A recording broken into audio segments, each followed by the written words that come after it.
Yeah, I mean, I thought in general, the first half was a well-competed first half.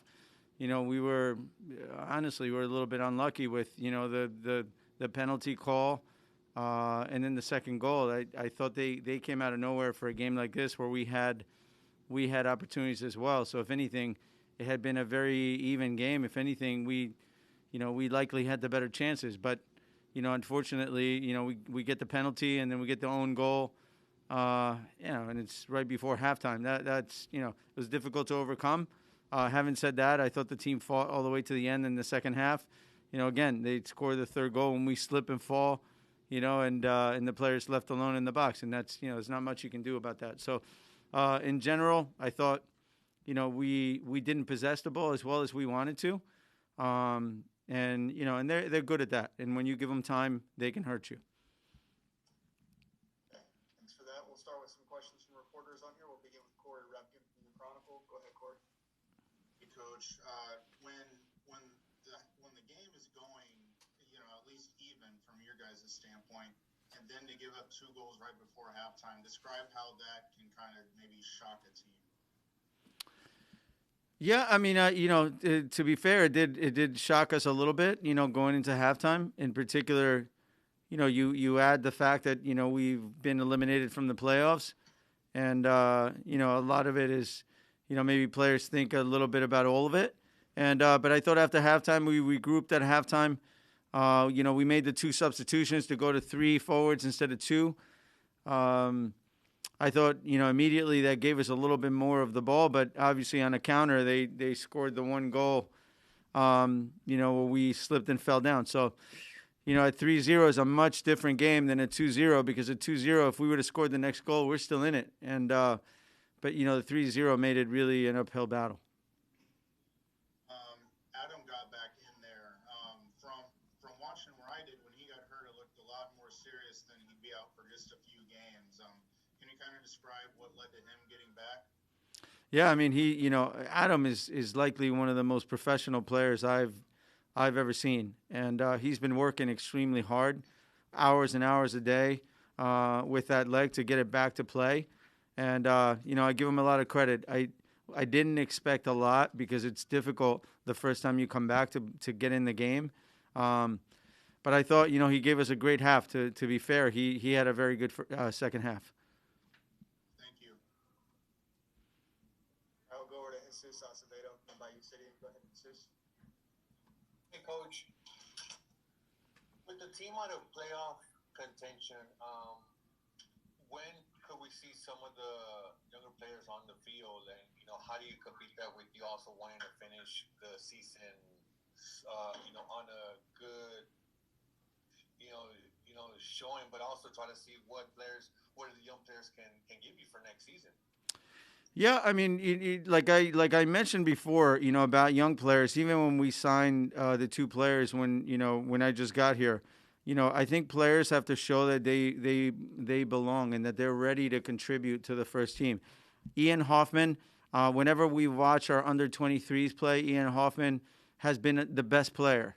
Today our U23s played FC Dallas, and clearly Ethan Bartlow showed that the game was easy for him, and so he played well. So those are guys that when you show that way, then you start to deserve a little time. I think again, players aren't going to play only because they're young. They have to, when we watch a younger team play, and we're constantly watching those guys, they have to show that game is becoming easier so that they can help us more. So there's no, to answer your question, for me, there's no particular timeline on that. Yeah, of course, we can take the last couple games of the season and say, okay, this all goes to just younger players.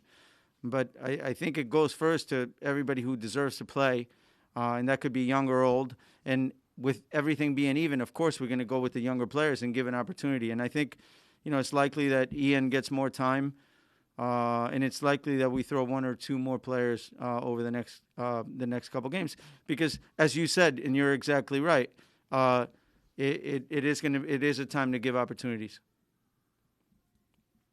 But, and I think also you said in your midweek call that you still want to finish the season on a good showing. So, how much of that is kind of a mental battle with you trying to finish good strong, but also try to see what some of these players have. Yeah, I mean, I think that's up to each individual player.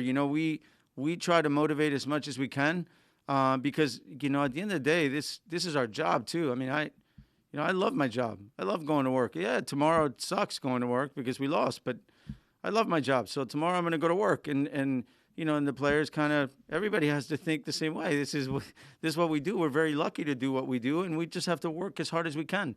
And sometimes we're going to get results, and we're going to have a good season, and sometimes you're not going to get results, and you're going to have a bad season, and you got to deal with that. That's part of this job, and it's a great job. Thanks, Coach. We'll go over to Garrett Heinrich, and then we'll switch over to questions in Spanish after that. Go ahead, Garrett. Hey, Tab, you have a chance to win both of the Texas rivalries on Sunday against Austin. How big is that for the team as a collective to grab a positive in that way? Well, it has to. We have to pick ourselves up from today, dust ourselves off, and get ready for that game because we do have something to play for. And look, I understand this is not this is not what we wanted, but at the end of the day, I know that's important to the fans, and we have to get ourselves up and get ready for Sunday. We know it's going to be an extremely difficult game, but we put ourselves in position to win that, and we have to do our best to try to win it.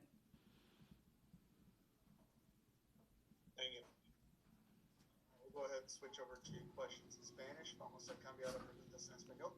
Iniciamos con una pregunta de Víctor Araiza. Adelante. Buenas noches, Tab. Obviamente, primero, tus comentarios respecto al resultado de esta noche. Sí, bueno, desafortunadamente, después de haber hecho creo que un primer tiempo muy igualado en el cual seguramente nosotros tuvimos ocasiones de ir ganando, un par de uno contra uno en portería que no se pudo convertir.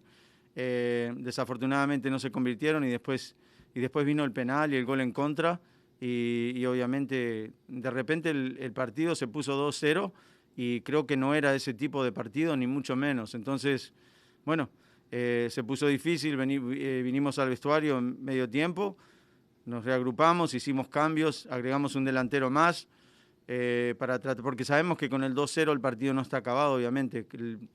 El próximo gol es el importante, pero después justo en el contragolpe se resbala Griffin y se cae y nos hacen el gol y ahí 3-0 es mucho más difícil.